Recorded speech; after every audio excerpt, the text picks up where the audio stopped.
Okay, last क्लासमा हामीले के डिस्कसन गर्यौं भने रिडक्सन रियाक्सनको बारेमा हामीले लास्ट क्लासमा डिस्कसन गर्यौं। रिडक्सन रियाक्सनमा पनि हामीले के डिस्कसन गर्यौं भने different रियाक्सन्सहरु, Ulf-Kiesler reduction, Clemens reduction, त्यसपछि हामीले अर्को डिस्कसन के गर्यौं भने अल्डिहाइड र किटोनलाई हामीले कसरी सेपरेट गर्न सकिन्छ, त्यसलाई हामीले डिस्कसन गर्यौं लास्ट क्लासमा। र आजको हाम्रो नयाँ टपिक रहेको छ रोजेनमर्ट रिडक्सन, जुन कि हाम्रो फेमस क्वेशन हो एउटा एक्जाममा। यदि तपाई प्लस 2 को स्टुडेन्ट हो भने यो क्वेशन डेफिनेटली एक्जाममा सोधेकै छ, 2 मार्क्समा स्योर नै सोध्छ लगभग।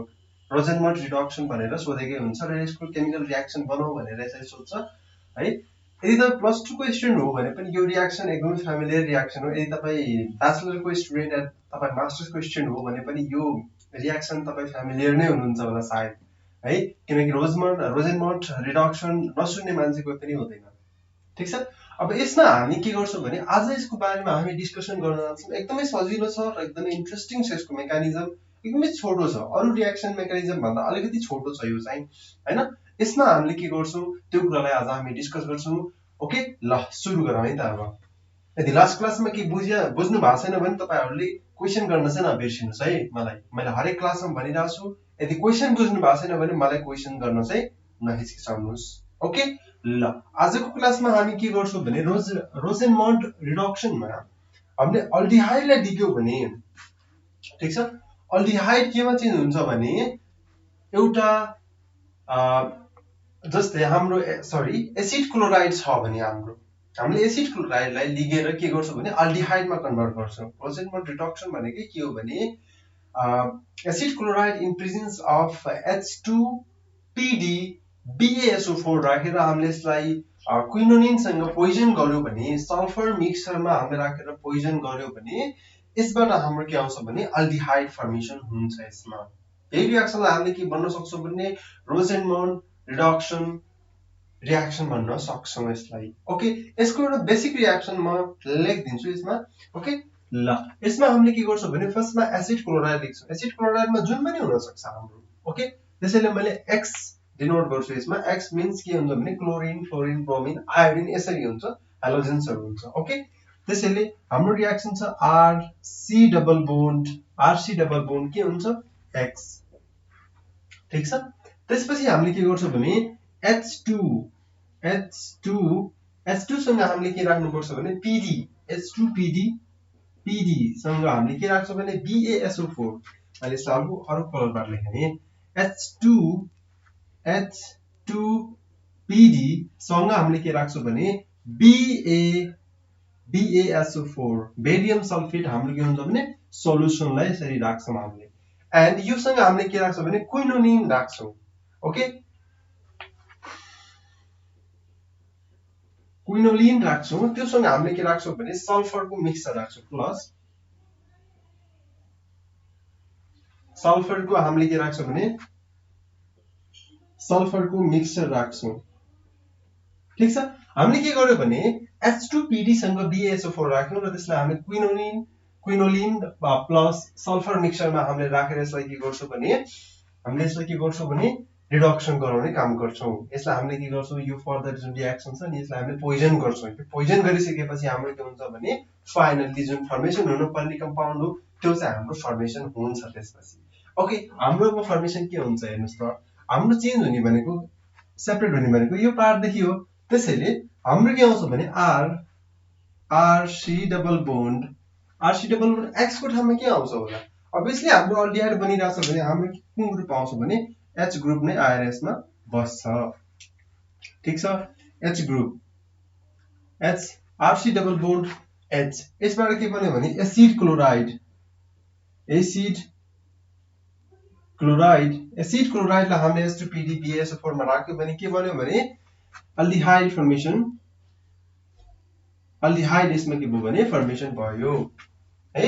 यसमा हामीले के हुन्छ भने त्यसपछि अब यसमा बुझ्नुपर्ने कुरा के छ भने बुझ्नुपर्ने कुरा एकदमै सिम्पल छ। जस्तै यो क्विनोलिन प्लस सल्फर मिक्सचर जुन हामीले युज गर्छौं नि यसले के गर्छ भने हाइड्रोजनेसन प्रोसेस स्टार्ट गरिदिन्छ। ठीक छ। यसमा के गर्छ भने क्विनोलिन यो पार्टले के गर्छ भने यो पार्टले यसलाई हामीले लेख्न सक्छौं it starts the hydrogenation process.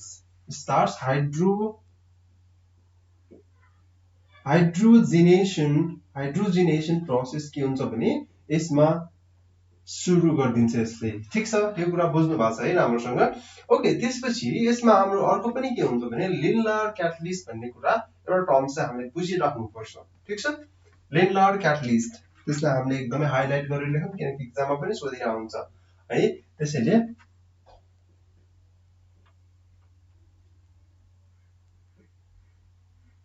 What is लिनलार catalyst, यसलाई हामीले के भन्छौँ भने यसलाई म डिफाइन गर्छु फर्स्टमा। The palladium catalyst on barium sulphate partially poisoned with lead acetate और quinoline is called Lindlar catalyst. हामीले प्यालेडियम र बेरियम सल्फेटलाई हामीले पार्शियली पोइजन गर्यौं भने के को प्रेजेन्समा, लीड एसिडेट अथवा क्विनोलिनको प्रेजेन्समा हामीले राख्यो भने यसबाट हाम्रो जुन क्याटलिस्ट भन्छ त्यो क्याटलिस्टलाई हामीले के भन्छौँ भने लिनलार क्याटलिस्ट भन्छौँ यसलाई हामीले। ठीक छ, यहाँसम्म बुझ्नु भएको छ। यसलाई डिफाइन गरौँ।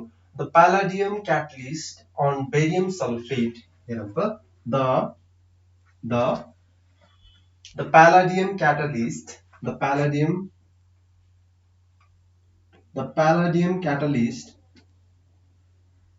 palladium catalyst on barium sulfate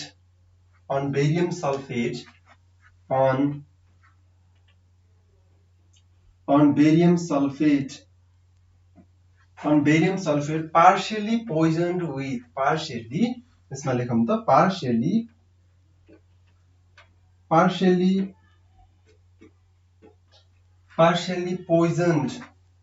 poisoned with lead acetate, partially poisoned with lead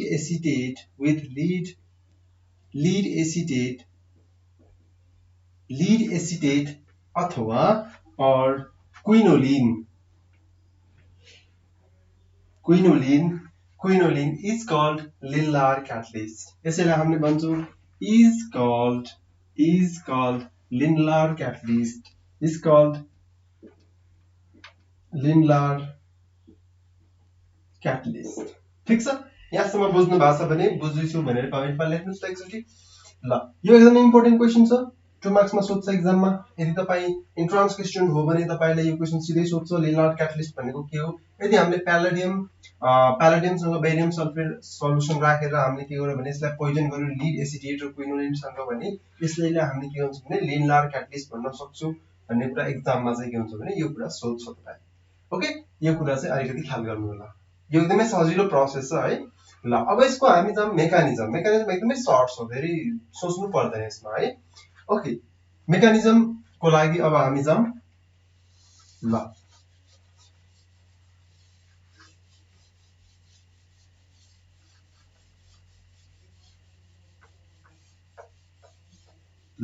मेकानिजममा हाम्रो के छ भने हेरौँ त एकचोटि।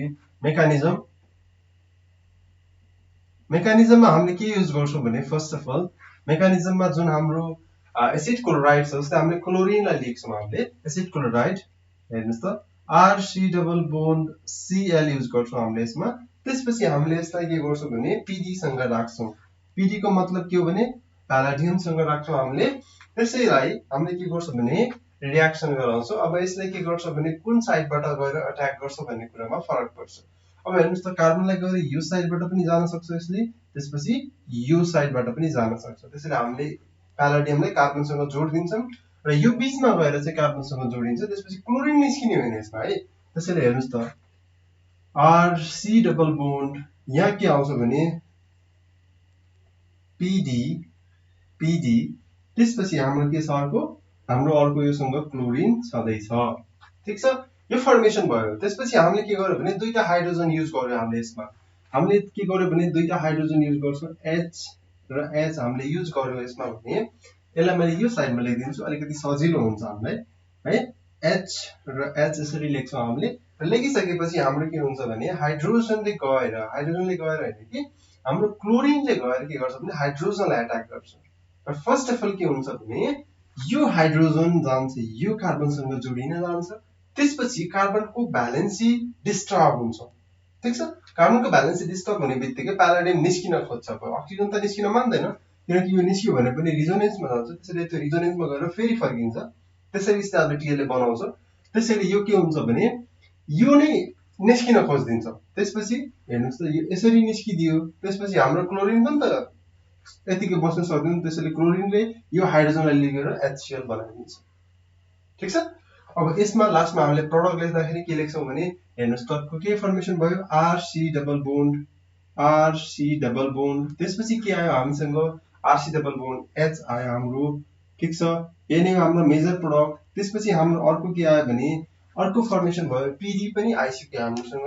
PD पनि हाम्रो के भयो भने जस्तोको त्यस्तै आयो। त्यसपछि हाम्रो के भयो, यो Cl र H जोडिसकेपछि के फर्मेसन भयो, HCl बन्यो यसमा। ओके, यसैले हामीले के भन्छौँ भने अल्डिहाइड। यही नै हाम्रो मेजर प्रोडक्ट। यसैले हामीले भन्छौँ रोजेमन्ड रिडक्सन भनेर भन्छौँ। Acid chloride in presence of PD H2PD with BaSO4 र यसमा हामीले के राख्छौँ भने क्विनोलिनसँग सल्फरको मिक्सचर राख्यो भने त्यसैले हामीले के भन्छौँ, रोजमन्ड रिडक्सन भन्छौँ हामीले यसलाई। ठिक छ, यहाँसम्म बुझ्नु भएको छ भने मलाई कमेन्टमा लेख्नुहोस्, सर मैले बुझेँ भनेर कमेन्टमा लेख्नुहोस्। यदि तपाईहरुले बुझ्नु भएको छैन भने मलाई कमेन्टमा लेख्नुहोस्, सर मैले बुझेको छैन भनेर कमेन्टमा लेख्नुहोस्। यदि यो भिडियो अझै राम्रो लागेको छ भने यो भिडियोलाई एकचोटि सेयर गरिदिनुहोस् आफ्नो साथीहरुसँग, किनकि उहाँहरुले पनि यो मेकानिजम थाहा नहुन सक्छ। त्यसैले थाहा भयो भने एकदमै सजिलो हुन्छ एक्जामिनेसन भ्यूको लागि है। यदि तपाईं BSc को स्टुडेन्ट, MSc को हुनुहुन्छ भने यो मेकानिजम तपाईलाई एक्जामसम्म नै काम लाग्छ, किनकि यो मेकानिजम हामीले प्लस 2 लेभलमा सोध्दैन, तर हामीलाई त्यस बेसिक कुरा चाहिँ थाहा हुनुपर्छ। यदि तपाईलाई नलेज चाहिन्छ भने तपाईं मेकानिजम हेर्नुहोस् है। तपाईलाई टाइम वेस्ट गर्नु छैन, तपाईलाई नलेज चाहिएको छैन, तपाईलाई जस्ट एक्जामिनेसन भ्यूको लागि चाहिएको छ भने अगाडि जो मैले लेख्दिएँ त्यसमा एउटा स्ट्रेट रियाक्सन मैले लेख्दिएँ, त्यो रियाक्सनलाई चाहिँ गएर के गर्नुहोस् भने पढ्नुस् र त्यहाँबाट गएर एक्जाममा त्यही लेखिदिनुस्, फुल मार्क्स आउँछ।